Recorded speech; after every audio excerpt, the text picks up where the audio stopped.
नमस्कार, मैं हूं आपके साथ मयंक। देखिए, बड़ी खबर आई है ईरान से। बताया ये जा रहा है कि चाइना ने अपनी DF-17 मिसाइल्स जो हैं वो बड़ी संख्या में ईरान को पहुंचा दी हैं, ईरान को ट्रांसफर कर दिया है। देखिए, पीछे जो कार्गो प्लेन्स पहुंचे थे ईरान, उसको लेकर तमाम कयास थे, और अब जो खबरें सामने आई हैं कि DF-17 ये वो मिसाइल्स हैं जो कि चाइना ने ईरान को ट्रांसफर किए हैं। लेकिन इसके पीछे जो असली खबर है वो ये है कि इस DF-17 मिसाइल्स के साथ साथ देखिए, ईरान के पास बहुत सारी मिसाइल्स हैं। ईरान को मिसाइल्स के मामले में ज़्यादा किसी की मदद की ज़रूरत नहीं है।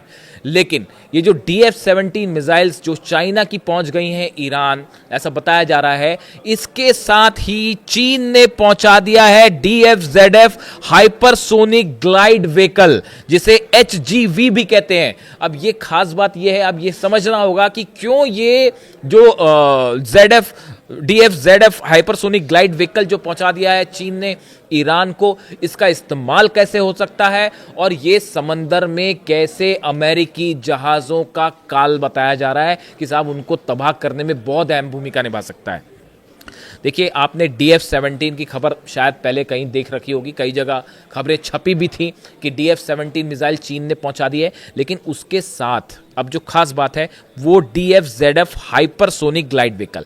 अब ये क्या चीज़ है? देखिए, ये एक ऐसा सिस्टम होता है जिसे इस मिसाइल के ऊपर लगा दिया जाता है।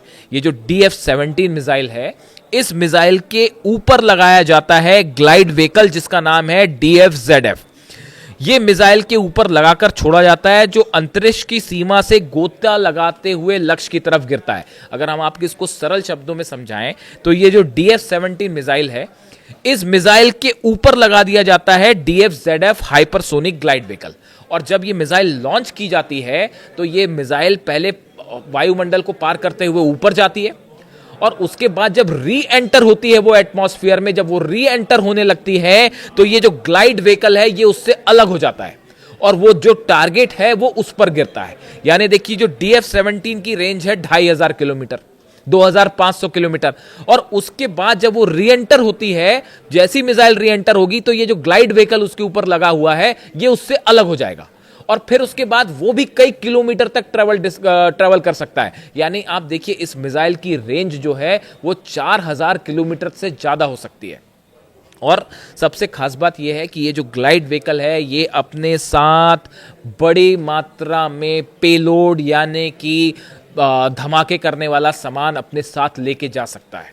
यानी आप देखिए, पहले मिसाइल लॉन्च होगी, मिसाइल ऊपर जाएगी एटमॉस्फेयर में, जब री एंटर करेगी तो ये जो ग्लाइड व्हीकल उसके ऊपर लगा ये अलग हो जाएगा, और ये जो है अपने टारगेट की तरफ आगे बढ़ने लगेगा बहुत स्पीड के साथ, और उसके ऊपर जो है वो पेलोड लगा हुआ है जो कि अच्छा खासा अपने साथ गोला बारूद भी लेकर जा सकता है, और वो जो है हमला कर सकता है। और इससे निशाने पर सबसे बड़ा टारगेट इसका होंगे अमेरिका के एयरक्राफ्ट कैरियर अब्राहम लिंकन और गेरल्ड आर फोर्ड।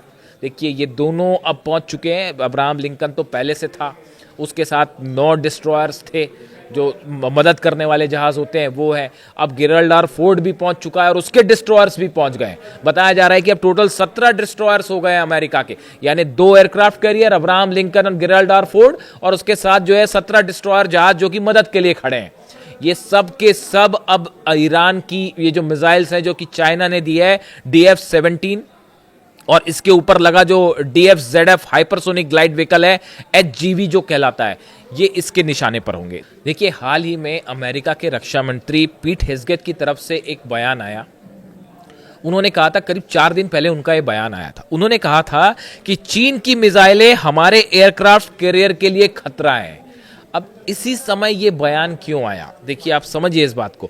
अमेरिका के रक्षा मंत्री ने इस समय ये बयान क्यों दिया? 4-5 दिन पहले का उनका बयान है कि चीन की मिसाइलें हमारे एयरक्राफ्ट कैरियर के लिए खतरा है। इसका मतलब अमेरिका इस बात को जानता है कि चाइना ने अपनी DF-17 मिसाइल सप्लाई कर दी है ईरान को, जिसकी रेंज 2500 किलोमीटर, और उसके ऊपर जो है वो हाइपरसोनिक ग्लाइड व्हीकल लगा हुआ है। यही वजह है कि अब तक सिर्फ अब्राहम लिंकन पहुंचने से चाहता तो अमेरिका हमला कर देता, लेकिन हमला नहीं किया। गेरल्ड आर फोर्ड दूसरा एयरक्राफ्ट कैरियर मंगाया गया, और हो सकता है तीसरा भी अब पहुंच जाए।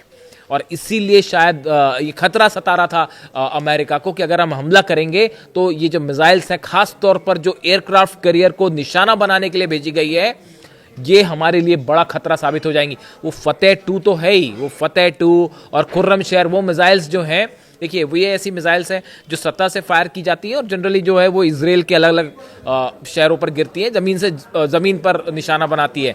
लेकिन जो जहाज को उड़ाने वाली मिसाइल्स हैं, इस पर ईरान ने काम किया बड़ी तेजी के साथ पिछले 3 महीनों के अंदर अंदर, और उसका नतीजा ये है। अबू मेहदी मिसाइल के बारे में मैं आपको बता चुका हूं, उसका जिक्र करने की जरूरत नहीं है कि कितनी खतरनाक वो साबित हो सकती है। और अब तो समंदर पे अपने जहाज से भी लॉन्च करनी शुरू कर दी है ईरान ने मिसाइल्स, यानी बड़ा खतरा अमेरिका के लिए। और ऐसे में DF-17 का जिक्र हो गया।